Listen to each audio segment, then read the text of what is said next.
अस्सलामु अलैकुम वरहमतुल्लाहि वबरकातुहू। उम्मीद है कि नाज़रीन किराम आप अल्लाह के फضل व करम से खैरियत से होंगे। लोग हज पर जाने से पहले दावत करते हैं। इसी तरीके से बाज़ हज़रात हज से वापसी पर भी दावत करते हैं, और ऐसे ही उम्रे पर जाने से पहले भी बाज़ लोग दावत का खुसूसी इंतज़ाम करते हैं।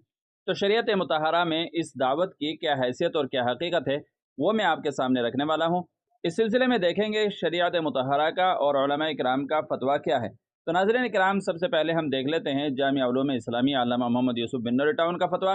उसके बाद आपके सामने इंशाअल्लाहुल अज़ीज़ दारुल उलूम देवबंद का फतवा भी पेश करूँगा। चुनांचे किसी ने जामिया उलूम इस्लामिया से सवाल पूछा है, हज पर जाने से पहले दावत करनी चाहिए, या जो हज करके आए तो दोस्तों या रिश्तेदारों की दावत करनी चाहिए। तो देख लेते हैं जामिया उलूम इस्लामिया की तरफ से क्या जवाब दिया गया है। हज जैसे अजीम शान रुकन की अदायगी पर अगर कोई शख्स शुक्रिया के तौर पर गुरबा व मसाकिन और आइज़ा व अहबाब को खाना खिलाए या कुछ हदिया दे तो शरआन ये दुरुस्त है। ख़ुद रसूलुल्लाह सल्लल्लाहु अलैहि वसल्लम से साबित है कि आप जब सफ़र से तशरीफ़ लाते तो जानवर ज़िबह करके खाने का इंतज़ाम करते, लेकिन ऐसा करना न वाजिब है और न मुस्तकिल सुन्नत। बाज़ लोग इसमें रिया और फ़ख्र के लिए या रस्म होने की वजह से खिलाते हैं, और ऐसा लाजिम और ज़रूरी तस्वुर किया जाता है, हत्ता कि अगर अपने पास पैसे ना हो तो कर्ज लेकर खिलाया जाता है। ऐसी सूरत में शरीयत की तरफ से इसकी इजाज़त नहीं है, लिहाजा इस तरह खाना खिलाना और खाना खाने से भी परहेज़ करना चाहिए।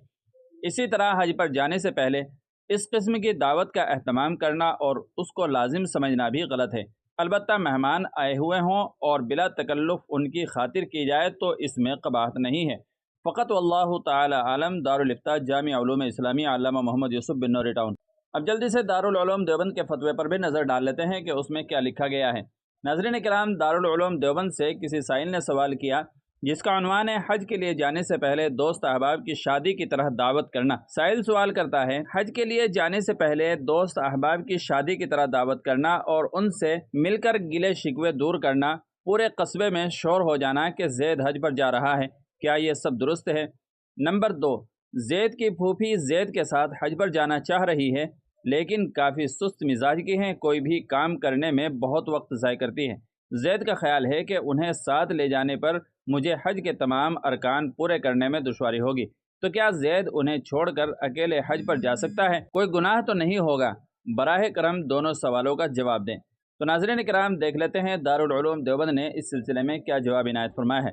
नाज़रीन किराम, दारुल उलूम देवबंद का जवाब है, बिस्मिल्लाहिर्रहमानिर्रहीम। पहले शिक का जवाब है, ये सब दुरुस्त नहीं है, ये सब अपने हज की तशहीर है जो रिया में दाखिल है।